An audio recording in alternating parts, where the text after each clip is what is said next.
मैंने ये कलाम पढ़ा है वो शेर हाजिर कर रहा हूँ, अकीदत से सुनिएगा। जिसको जो चाहे बना दे, अरे इनकी नजर की बात है कि हजरत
दाता हुजूर सैयद शाह फरीदुद्दीन आरवी रहमतुल्लाह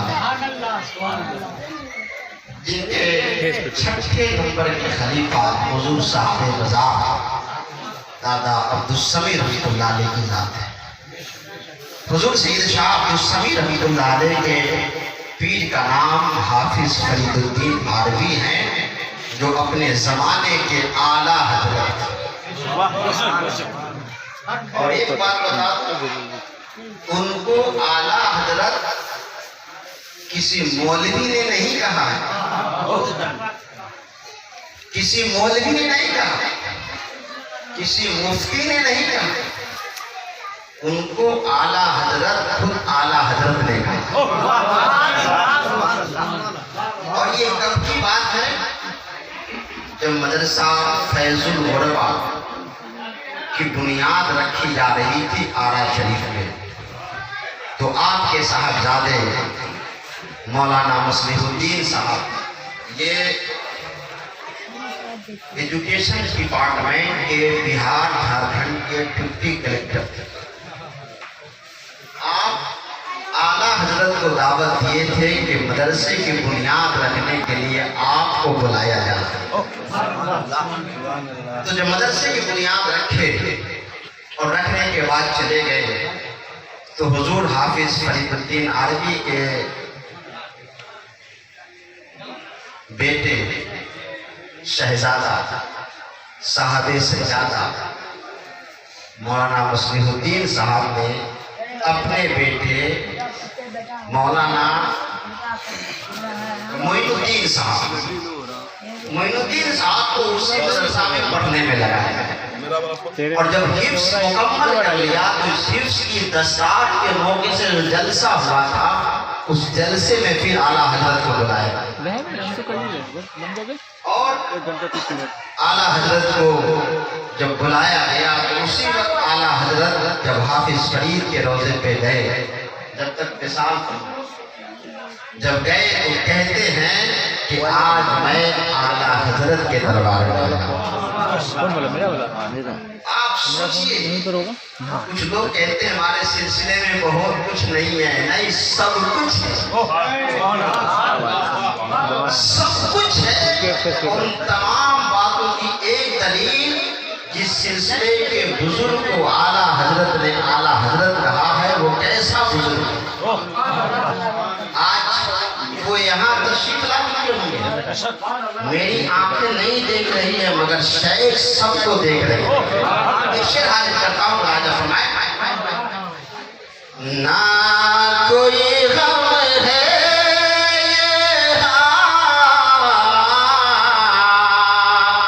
ना खतर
इसलिए बस एक शेर आखिरी दे रहा हूँ।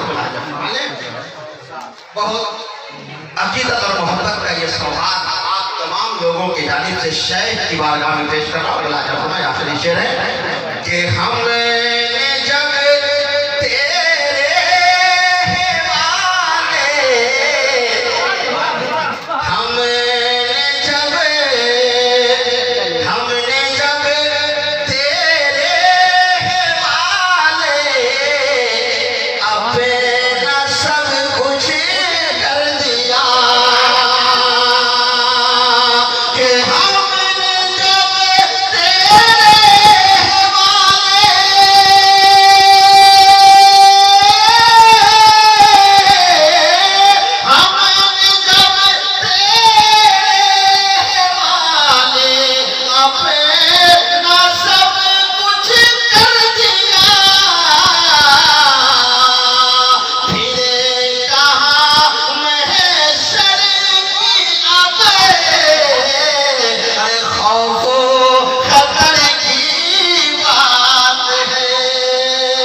हमारा अकीदा चला हमारा अकीदा लाइव में हमारा मानना हमारा ईमान ये औलियाए किराम विसाल के बाद ही जिंदा विसाल के बाद जिंदा। और सच्चाई तो ये है, रियलिटी और वास्तविकता तो ये है कि आपकी जिंदगी का मियार तो आपके विसाल के बाद ही बुलंद होगा, तब बुलंद होता है। इसलिए हम लोग अल्लाह के वलियों की बारगाह में जाकर फैज़ हासिल करते हैं। ये और बात है कि मेरी आंखें उनको नहीं देख रही, मगर इसमें कोई शक नहीं है कि वो अपने सारे मुरीदीन को देख रहे हैं, अपने सारे मुखलिसीन को देख रहे हैं, इसलिए कि वो अपने मज़ार में जिंदा है। कुछ लोगों का अकीदा है, मानना है कि मर जाने के बाद उनकी रूहें आधे इल्लीन में चली गई, जिस मट्टी हो गई, मिट गए, खत्म हो गए, इसलिए वहां कुछ रखा नहीं,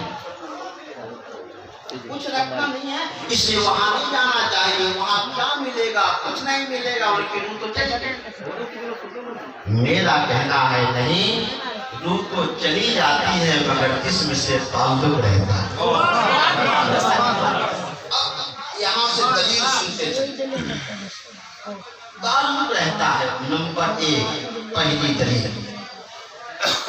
बद्र के मौके से, बद्र के मौके पर जितने कुफार लोग कत्ल किए गए जंगे बद्र में, उसी बद्र के मैदान में कुआं था, जिस कुएं में उन लोगों को फेंक दिया गया।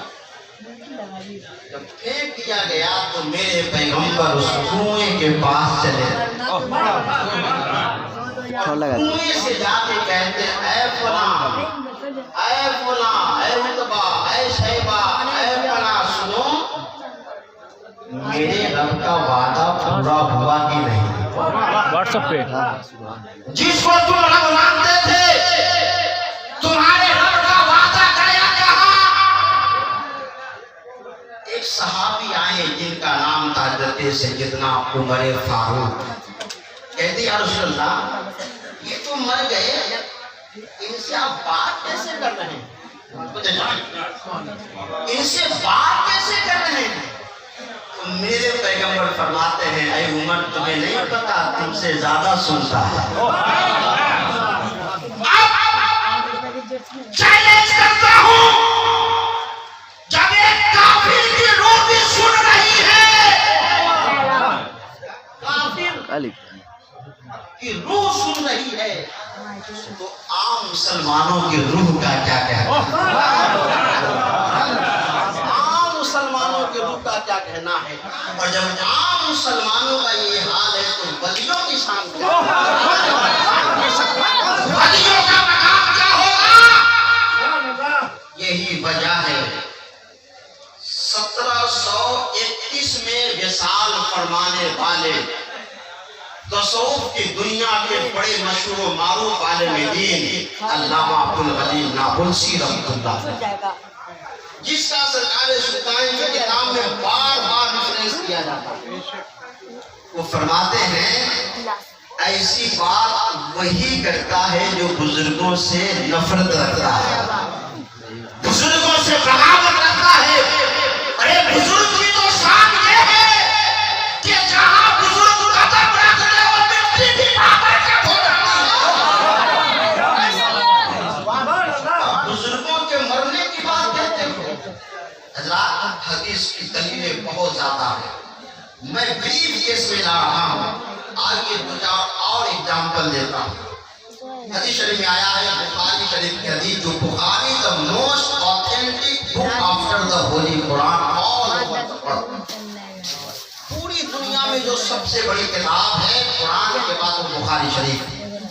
बुखारी शरीफ हदीस नंबर है 1152, एक हदीस शरीफ है कि हुजूर फरमाते हैं अल अब्दु इज़ा वज़िया फी क़ब्रिह, जब बंदे को कब्र में रख दिया जाता है, वो ज़हाब अस्हाबुहु, और जब उनके साथी लोग दफन कफन से फारिग होकर चले जाते हैं तो उनका हाल क्या? हुजूर फरमाते हत्ता इन्नहु लियस्माउ क़रअ नियालिह, तो उनका हाल ये है कि जाने वाले लोगों की जूते की आवाज सुनता है। ये किसके बारे में हुजूर फरमाते हैं? आम मुमिनीन के बारे में। तो जब आम मुसलमानों का ये हाल है कि मरने के बाद भी वो सुन रहा है, तो इस बली का क्या कहना है? इस बुजुर्ग का क्या कहना है? क्या ये नहीं सुन रहे हैं? आगे दो चार एग्जाम्पल और अपने सिलसिले के बुजुर्ग देता हूं। हमारे सिलसिले के बुजुर्ग हैं और बहुत ही प्रसिद्ध बुजुर्ग कौन है? हजरत शेखुल मशाइख हुजूर महबूब इलाही निजामुद्दीन औलिया। ये हमारे सिलसिले के सिलसिले चिश्तिया का फैजान हमारे सिलसिले में आपसे ही आया। वो कैसे आया है तो आपको आउटलुक बताता। बहुत सारे लोगों को मालूम नहीं है कि हजरत महबूब इलाही का फैजान हमारे सिलसिले आबादानिया दिल्लिया में कैसे बरसता है। वो जरा सा आउटलुक पहले सुन लीजिए, तब वाकया समझ में आएगा। हुजूर महबूब इलाही रज़ियल्लाहु ताला अन्हु के खलीफा थे हजरत, और जानशीन भी थे हजरत महमूद नासिरुद्दीन चिराग दिल्ली, और नासिरुद्दीन चिराग दिल्ली के खलीफा थे हजरत जलालुद्दीन जहानिया जहांगश, जिन्हें मखदूमे जहानिया कहते, और मखदूमे जहानिया के खलीफा थे हजरत शेख अजमल बहराइची, और शेख अजमल बहराइची के खलीफा थे शेख शाह बहराइची, और बुड्ढन शाह बहराइची के खलीफा थे दरवेश मोहम्मद बिन आसिम, और उनके खलीफा थे शेख अब्दुल कुद्दूस गंगोही, और अब्दुल कुद्दूस गंगोही के खलीफा थे हजरत रुकनुद्दीन गंगोही, उनके बेटे और जानशीन। और रुकनुद्दीन गंगोही के खलीफा थे शेख अब्दुल अहद, जो मुजद्दिद अल-फिसानी के वालिद गिराम थे। मुजद्दिद अल-फिसानी तकादा मुजद्दिद अल-फिसानी से कोई रिश्ता तय है, ये तुम्हारा सेंटर ही पॉइंट है। मुजद्दिद अल-फिसानी रहमतुल्लाह अलैह के खलीफा आजम शरीफ बनोरी, और आजम शरीफ बनोरी के खलीफा हजरत अब्बास लाहौरी, और इस तरह से आगे सिलसिला नाम बताऊंगा तो उसी में समय लग जाएगा।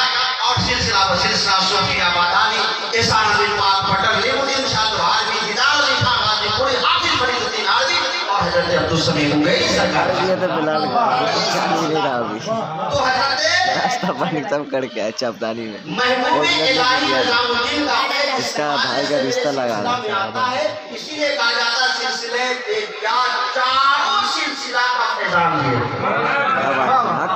निजामुद्दीन औलिया का जब 1326 ईस्वी में विशाल हुआ, 1326 में विशाल हुआ। देखिए थोड़ी मेरी तारीखी तमीज इसलिए होती है कि अल्लाह का फजल है, मैंने हिस्ट्री से ग्रेजुएशन किया, ऑनर्स किया, एमए किया, एमफिल किया, और इस्लामी स्टडीज पर हमने पूरा रिसर्च किया। और अल्लाह का फजल व कमाल ये है कि अल्लाह के फजल से एक किताब तरतीब दे रहा हूँ जिसका नाम है सरकार सुरगाही और असरार तसूफ, तकरीबन 450 सफ़े की किताब है, मुकम्मल है, कमकोश की दुनिया से गुजर रही है। दुआ कीजिए सारे सलासिल का फैजान किस किस तरीके से बरसता है, और तसूफ के सारे नमूज क्या क्या थे जो सरकार सुरगाही ने अपने खुलफा को दिया, सारे तफसील उसमें दी। बैठा हजरत महबूब इलाही निजामुद्दीन औलिया का विशाल था। लोग जनाजे को उठा करके दफन करने के लिए निकल रहे हैं, जा रहे हैं। अब आप अपने दिल से जवाब दो, महबूब इलाही जिनके विलायत का सिलसिला पूरी दुनिया में चल रहा था, जब रुखसत हो रहे हो तो उनके मुरीदीन का क्या हाल होगा, उनके आशिकीन का क्या हाल होगा, उनके शहीदों का क्या हाल होगा। से आंसू का जनाजा जा रहा है, शहीदे रो रहे हैं। इसी बीच एक आशिक कहता है तू खुजा पहले तमाशा भी रवि, ऐसे सब लोग मुझे देखने आ रहे हैं, तू कहाँ जा रहा है, तू तो तमाशा कहाँ है, तू किसको देखने जा रहा है, इतना कहना था तो जनाजा जा रहा है, कफन से हाथ निकल गया है। महबूब इलाही का हाथ कफन से निकल गया। मेरे शहीदों, मेरे मुरीदों, मेरे चाहने वालों, घबराओ नहीं, फिक्र मत करो, टेंशन मत लो, तेरा पीर जिंदा है, तेरा पीर जिंदा है। और हाथ उठा करके इशारा किया कफन से। हज़रात गिरामी, फ़वाइदुल फ़वाद इतने मोतबर किताब है, उसमें ये वाक़या लिखा है, और ये किताब कोई आज की नहीं है, अमीर खुसरो महबूब इलाही का ज़माना 14वीं सदी का ज़माना, यानी आज से 600-700 साल पहले की किताब है। आप अंदाजा लगाइए कि तमाम मुसलमानों का गलियों के सामने क्या अक़ीदा 600 साल पहले के मुसलमानों का अक़ीदा था, अल्लाह के वली मरते नहीं है, अल्लाह के वली जिंदा है। और महबूब इलाही ने हाथ निकाल करके दिखा दिया तेरा शेख मरा नहीं है, जिंदा है। और आगे चलिए, हज़रत महबूब इलाही निजामुद्दीन औलिया, हज़रत ख्वाजा कुतुबुद्दीन बख्तियार काकी जो गरीब नवाज के जानशीन हैं, जैसे सरकार हजरत के साहिब सज्जादा हैं, ऐसे ही आप भी उनके जानशीन थे, उत्तराधिकारी थे। महबूब इलाही दिल्ली में रहते थे और कुतुब साहब महरौली में रहते थे, आपका मज़ार वही है। महबूब इलाही निजामुद्दीन औलिया हमेशा उनके बारगाह में फातिहा पढ़ने जाते तो मजार से 150 मीटर के एक फासला पर एक पत्थर पर खड़े होते हैं। आप जब मजाशे में जाएंगे तो जो सबसे पहला दरवाजा है उसके कॉर्नर को पत्थर लगा हुआ है। हुसूले बरकत के लिए वो पत्थर आज भी है। उसी पत्थर पर हजरत ख्वाजा बाकी बिल्ला भी सलाम पेश करने आया। वो पत्थर आज भी मैंने कई मर्तबा चूमा। 12-10 साल दिल्ली में रहने का मौका मिला। हमेशा जाता था, जामिया मिलिया में जब पढ़ता था हमेशा जाते थे, उस पत्थर को चूमा करते थे। वो पत्थर है, उसकी इतिहास बता रहा, तारीख बता रहा। महबूब इलाही जाते उस पत्थर पर फातिहा पढ़ लेते। ये तोहफा इनके बरेली इनके तोहफा कबूल जाते थे, फातिहा पढ़ के लौट जाते थे। दीवानों अपने शेख का तस्वीर करके मेरी बात सुनते तो बहुत है, मगर कुछ ऐसी बात दे रहा हूँ जो बहुत कम सुनने को गए और फातिहा पढ़ करके लौट जाते थे। एक दो दिन के जहन में ये बात आई कि मैं तकरीबन 100 मीटर पहले से फातिहा पढ़ के रोजाना चलाता हूँ। क्या पता कुतुब साहब को मेरे आने की खबर होती है कि नहीं। मुझे चाहूंगा क्या पता मेरे आने की खबर होती है कि नहीं। बस इतना कहना था, कुतुब साहब की कब्र से आवाज आती है, आवाज आती है। मेरे कहीना महबूब इलाही अगर तुम मेरे बरकत पे आ गए तो मुझे भी निकलना पड़ेगा, मुझे भी निकलना पड़ेगा। तुम जान के साथ आओगे, हम रूह जिंद के साथ आएंगे। इसलिए बेहतर करते हो कि तुम वहीं से चले जाते हो। अगर तुम आ गए तो गुंबद से मुझे भी निकलना पड़ेगा। हजरात अगर वली मर के मिट जाते तो ये आवाज कहां से आती? बोलिए बोलिए। आज के इतिहासकार ने नहीं लिखा है, आज के मौरख ने नहीं लिखा है। 500 साल पहले की किताबें उठाइए, सबे सनाबिल शरीफ उठाइए, अल्लाह मीर अब्दुल वाहिद गिरामी की किताब उठाइए। 400 साल पहले की किताब के साथ सारी है, 400 साल पहले की बातें आज की बात नहीं बताता मैं। हजरात आप अंदाजा लगाइए कि अल्लाह के वलियों का अकीदा वलियों के शान में क्या था। लेकिन आज हम लोग आवाज उठाते हैं, मर गए, फना हो गए, ठिकान हो गए। अरे तुम्हारे लिए न मरे हैं, तुम बता तेरी आवाज कौन सुनेगा? तेरे दिल में अल्लाह के वलियों की बगावत है, जिसके दिल में वलियों की बगावत होती है वो वलियों का गुलाम नहीं सुनता तो वली और थोड़ा नजदीक आइए। आपने नाम सुना होगा हजरत ख्वाजा गरीब नवाज, कौन नहीं जानता है। वलियों के शासन में और राजाओं के शासन में डिफरेंस क्या है? यही डिफरेंस है कि राजाओं का शासन 2, 4, 10, 20, 50 साल है ना। आप में से कोई बताइए तो कि रजिया सुल्ताना का मकबरा कहाँ है, मोहम्मद बिन तुगलक का कहाँ है, अलाउद्दीन खिलजी का कहाँ है, अल्तुतमिश का कहाँ है, बलबन का कहाँ है, मोहम्मद गौरी का कहाँ है? कई लोग बताएंगे। लेकिन इसी जगह सवाल कर दे कि गरीब नवाज का कहाँ है? गरीब नवाज का कहाँ है? जो भारत का बच्चा बच्चा बोलेगा, अरे मेरे दिल से पूछो दुनिया जा रही है, पता ये चला कि राजाओं का शासन साल 2 साल 5 साल, लेकिन वलियों का शासन क़यामत तक चलता है, क़यामत तक चलता है। हज़रत गरीब नवाज के आस्थाने पे कौन आता है? कौन आता है? कौन आता है? बादशाह और मुगीब जहांगीर। एक किताब है तारीख़ Hindustan, comprehensive history of India.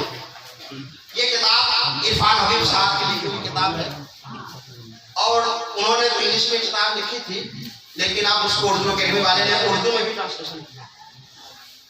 उस किताब के हवाले से सुन लीजिए। हजरत बादशाह औरंगजेब मोहिउद्दीन, जो हिंदुस्तान के तमाम मुगल राजाओं में सबसे नेक बादशाह, बल्कि कुछ लोग वली भी शुमार करते हैं। कुछ ऐसी खुसूसियात है जिनके बुनियाद पर वो वली भी कहा जाता है। बहरहाल औरंगजेब एक दिन सोचता क्या है कि बहुत लोग तारीफ करते हैं गरीब नवाज और बहुत उनके फैयाजाना और उनके अताओं की तारीफ सुनते हैं, अब तक सुनते आ रहे हैं।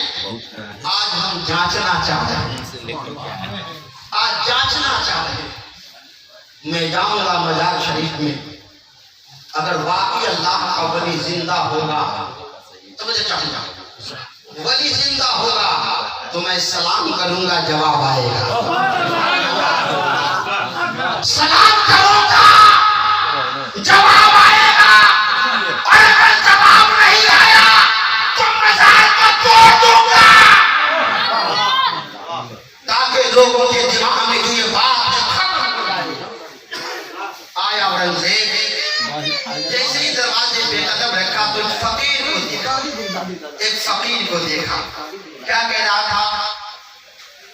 गरीब नवाज, मेरी आंखों में रोशनी नहीं है, मेरी आंखों में बीनाई आ जाए।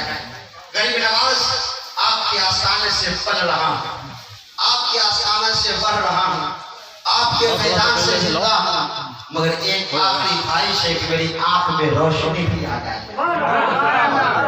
जब बादशाह औरंगजेब आलमगीर आया तो पूछता है, भिखारी, ये बता तू कब से यहाँ मांग रहा है, कब से मांग रहा है? तो वो कहता है कि कई साल हो गए मांग रहा हूं, लेकिन आंख में रोशनी नहीं आ रही है। जब इतना सुना बादशाह औरंगजेब तो कहता क्या है? ऐ नाबीना, सुनो, मैं शेख के दरबार में सलाम पेश करने जा रहा हूं, और जब लौटूंगा अगर तेरी आंख में बीनाई नहीं आई तो तुझे कत्ल कर दूंगा। अब ये मनता सोच में पड़ गया, अभी तो आंखें की बारी, जब जान की बारी आ गई, अब क्या होगा? जान की बारी आ गई।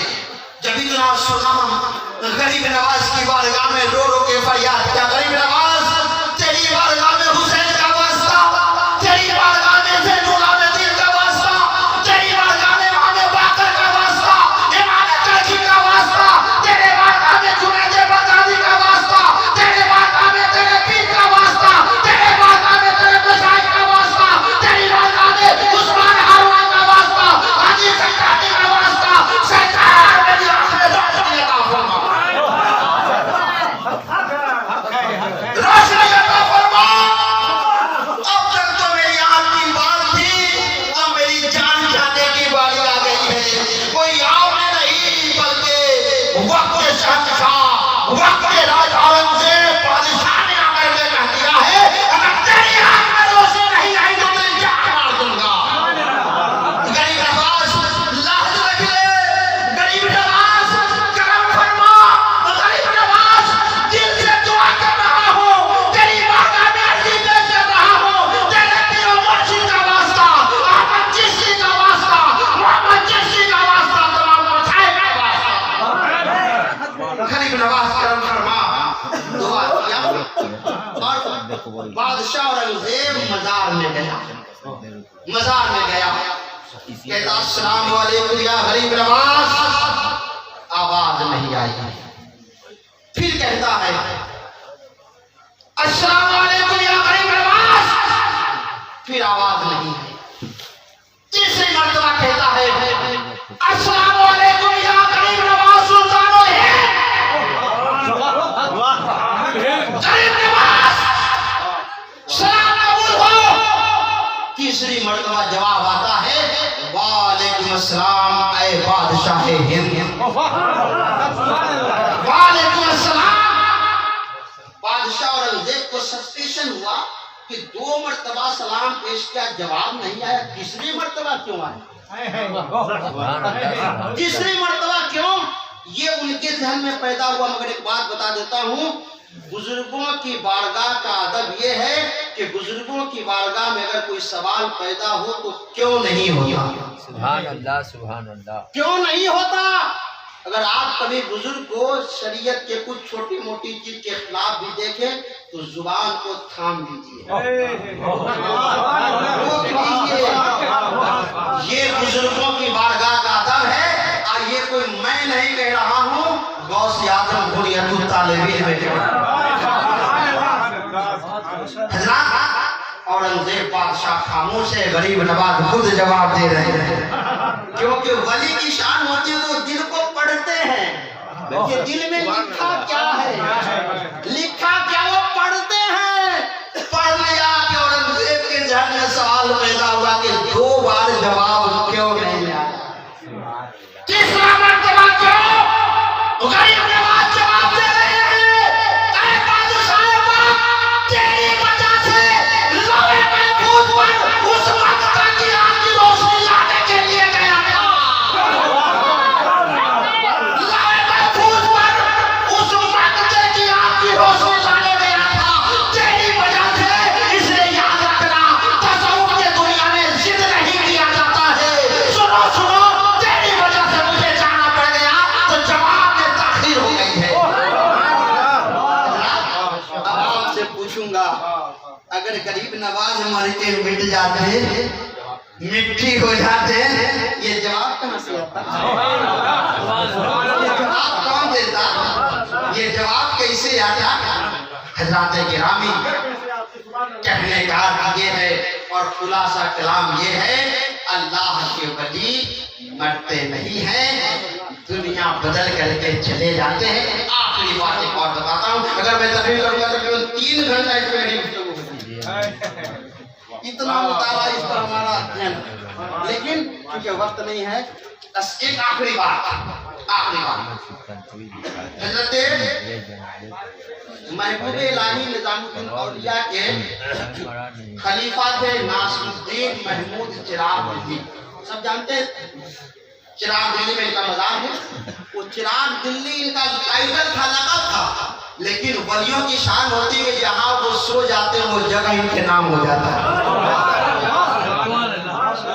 महबूब इलाही सो गए, पूरा इलाका निजामुद्दीन हो गया,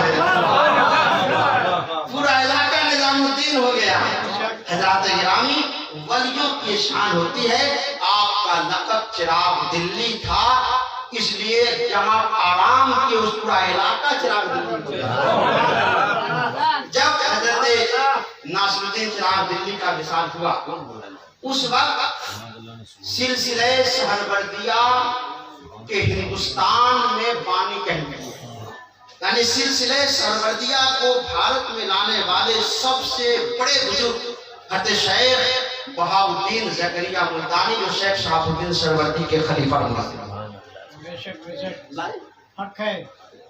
तो उनके जानशीन हज़रत शेख सदरुद्दीन मुल्तानी इनके बेटे, और इनके बेटे थे हज़रत शेख रुकनुद्दीन मुल्तानी सहरवर्दी, यानी शेख बहाउद्दीन ज़करिया मुल्तानी के पोते। तो जब हज़रत नासिरुद्दीन चिराग दिल्ली का विशाल हुआ, आप दिल्ली में थे, उस वक्त हज़रत रुकनुद्दीन शाह भी दिल्ली में आए, दिल्ली में थे। और एक बात बता दूं, रुकनुद्दीन शाही वो है जो महबूब इलाही के जनाजे की नमाज पढ़ाए, कोई जनाजे की नमाज पढ़ाए, पढ़ाने के पीछे क्या हिकमत है तो वक्त नहीं है बताऊं, बस खुलासा ये, शाह रुकनुद्दीन आलम बहुत बड़े अल्लाह के वली थे, और हज़रत ख्वाजा बहाउद्दीन सहरवर्दी ज़करिया मुल्तानी के पोते थे, दिल्ली में आए थे। और इसी बीच में हज़रत महबूब इलाही के जानशीन हज़रत नासिरुद्दीन चिराग दिल्ली का विशाल हुआ, और उनका विशाल हुआ। और उनके विशाल के थोड़ी दिन के बाद हज़रत अमीर खुसरू का विशाल हुआ, 6 महीना के बाद उनका विशाल हुआ महबूब इलाही के। तो जब अमीर खुसरू का विशाल हुआ तो आप यहाँ आए हुए थे, अमीर खुसरू का जब विशाल हुआ तो हजरत रुकने आलम शाह दिल्ली में थे।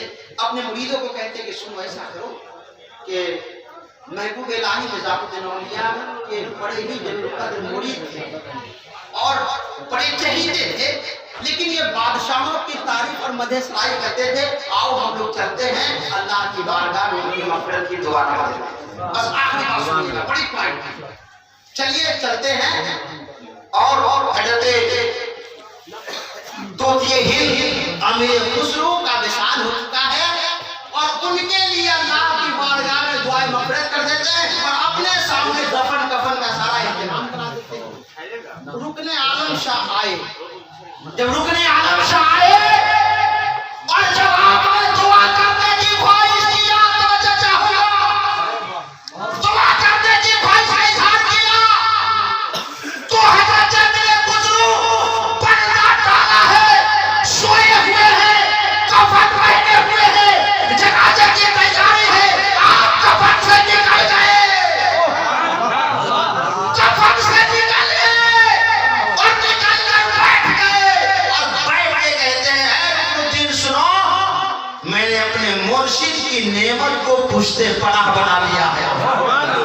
मैंने अपने शेख के हाथ में हाथ दिया है। अब मुझे किसी की दुआ की जरूरत नहीं, किसी की हिमायत की जरूरत नहीं, किसी की मग़फ़िरत की जरूरत नहीं। मेरा शेख निज़ामुद्दीन औलिया काफी है, मेरे लिए काफी है। अब यहाँ पे 2 पॉइंट दे रहा हूँ। इससे ये साबित हुआ कि रुकनुद्दीन आलम जब आए तो अमीर खुसरू का विशाल था, आप उठ करके बैठ गए। ये दलील है कि अगर मर जाते तो बैठते कैसे, बैठते कैसे? कफन से निकल गए हैं और निकलते कहते हैं रुकने आलम शाह, मुझे आपकी हिमायत की जरूरत नहीं, आपकी दुआ की जरूरत नहीं, आपकी मग़फ़िरत की जरूरत नहीं, इसलिए कि मेरे शेख ने, महबूब इलाही ने जो मुझे नेमत दिया है, ये नेमत मेरे लिए काफी है। इसलिए दलील बन गई अल्लाह के वली मरते नहीं है, मरते तो कब्र से निकलते कैसे। एक बात और दूसरी बात ये भी समझ में आई कि पीर के दरबार का अदब कितना आना है, कितना आना है। क्या कहते हैं रुकने आलम शाह, और रुकने आलम शाह वो थे जो महबूब इलाही के जनाजे की नमाज पढ़ाए। आप सोचिए कितने बड़े वली हैं, लेकिन क्या कहते हैं रुकने आलम शाह, मुझे आपकी जरूरत नहीं है, मेरे लिए तो मेरा शेख ही काफी है। शेख काफी है, यही शेख का सम्मान होना चाहिए, यही शेख का अदब होना चाहिए, यही शेख की मोहब्बत होनी चाहिए। आपके शेख से जो मिलेगा वो दुनिया के किसी पीर से नहीं मिलेगा। अगर किसी पीर से मिलेगा तो शेख के वसीले से मिलेगा, शेख के फैजान से मिलेगा, शेख की दुआओं से मिलेगा। अगर शेख नहीं आएगा तो कुछ नहीं होगा। हज़रात गिरामी, क्योंकि इतने ही कहते कहते बातें बहुत हो गई, वक्त भी हो गया इंशाअल्लाह। और हमारे हिंदुस्तान के सबसे बड़े मुक़र्रिर सुल्तानुल खुतबा अल्लामा सुल्तान रजा मुंबई तशरीफ फरमा है और चंद जमाइया जुमला लेकर के आने वाले उस्ताजुल असातिज़ा हजरत पीर तरीक़त अल्लामा मुफ्ती रहमत अली साहब इस्माही बड़े सिलसिले से मोहब्बत रखते हैं और गाहे बगाहे कलकत्ता की सरजमीन से बहुत सारी जिम्मेदारियों को छोड़ करके इस बारगाह में अपनी मोहब्बत का खिराज पेश करने के लिए आते हैं। यही चंद बातें हैं जिसका खुलासा यह है कि अल्लाह के वली पर्दा कर जाते हैं, मेरी निगाहों से ओझल हो जाते हैं, हमारी आंखें नहीं देखती और वो सबको पहचानते हैं, सबको देखते हैं, सब पर नजर रखते हैं, सब पर अपनी निगाहें होती हैं। है यकीन आयाब, है यकीन आयाब, दुनिया से वली जाते नहीं, दुनिया से वली जाते नहीं, पर्दे में रहते हैं और सामने आते नहीं। अस्सलाम।